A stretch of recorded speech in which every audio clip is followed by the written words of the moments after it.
We're gonna do a quick little. We're gonna do like a movie video right now. Okay, quick little movie review right quick. I ain't gonna lie to y'all. A lot of people do not like this movie. Say it's too bleak, too dark, even though it's literally in the title. It's too dark. It's too bleak. Even though this movie has a 100% on Rotten Tomatoes, which is crazy. People don't like this movie.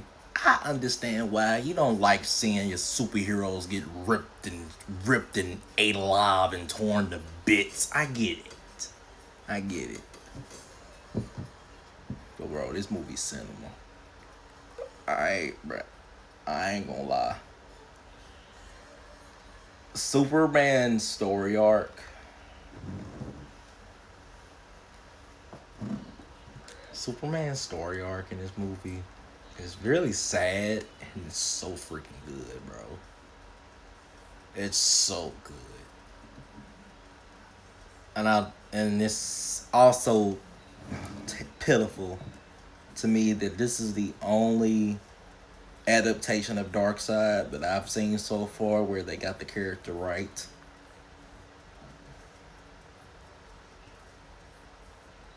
I think Tony Todd played, if I'm not mistaken, or James Earl Jones. I think it was Tony Todd though. He played Darkseid in this.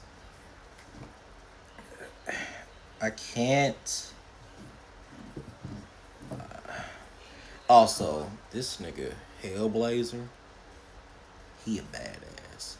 He might be my he after watching this and after reading a couple comics of this dude, he might be my favorite anti-hero. Like this nigga is hard. The way he talks, the way he talks trash to people, bro. This nigga is goated. I love Robin's story arc. I love that. I love that. Batman is evil. That's a cool little. That's a cool. That is a cool, absolutely cool little. What you call. Um, cool little. How can I put it? Storyline in a Marvel movie because I don't think we ever actually had an evil like full on corrupted evil Batman before. Um,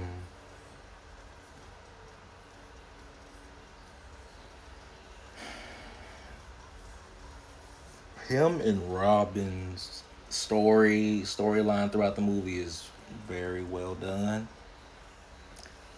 I actually wanted to. I think my only gripe with this movie is that I wanted to see Darkseid more. Like I wanted him.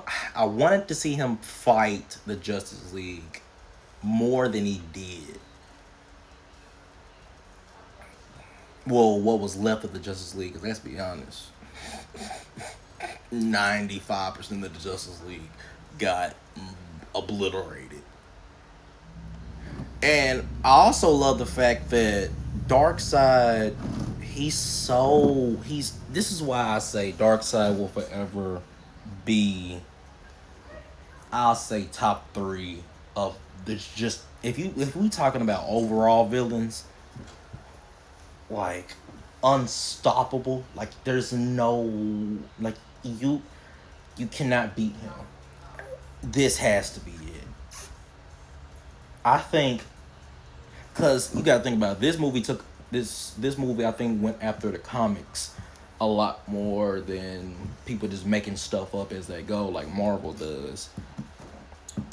This movie made me realize, okay, if because I've read a lot of comic books. I have not read a lot of comic books with Darkseid in it, but I know his feats and I know how powerful he gets. If this nigga is this powerful, and from what I'm hearing, he is this powerful. Like this was the most accurate Darkseid adaptation we ever gotten, and he's like this to the point where he's so unbeatable. You have to get the Flash and reverse time, and better pray y'all, and better pray everybody when he comes back, everybody handles it differently. Cause let's be honest, Justice League lost. Like they lost, fair and square.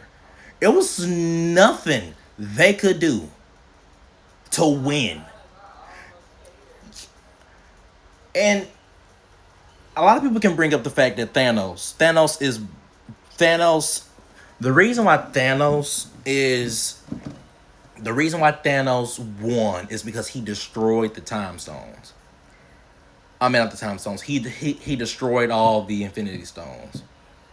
If he would have never destroyed all of the Infinity Stones, he probably would have lost. Let's be honest. He destroyed them because I think he knew the Avengers was gonna come back. Like they was not gonna go down that easily. He destroyed them, and it nearly killed them. Darkseid didn't need none of that. He was so OP. They had to reverse. They had to like get him in a little portal, send him to a whole nother universe, and get the Flash free and just restart time, and just pray that they handle this situation completely differently than they did because he's gonna come back. If you have a villain to the point where there's no other way to beat him, like he's going to he is just going to happen, that is absolutely terrifying.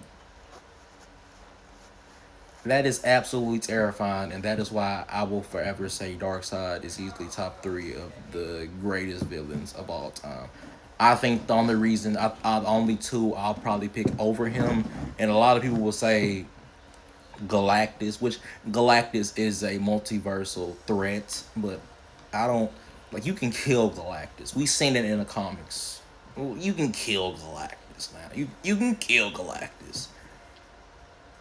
You can like I would, and look, I would actually put Doctor Doom up there as one of the strongest villains, but his ignorance, and he's so arrogant that it blinds him for being that. Like he's so arrogant and ignorant to the point with his ego, to the point where he gonna lose because his ego gets in the way.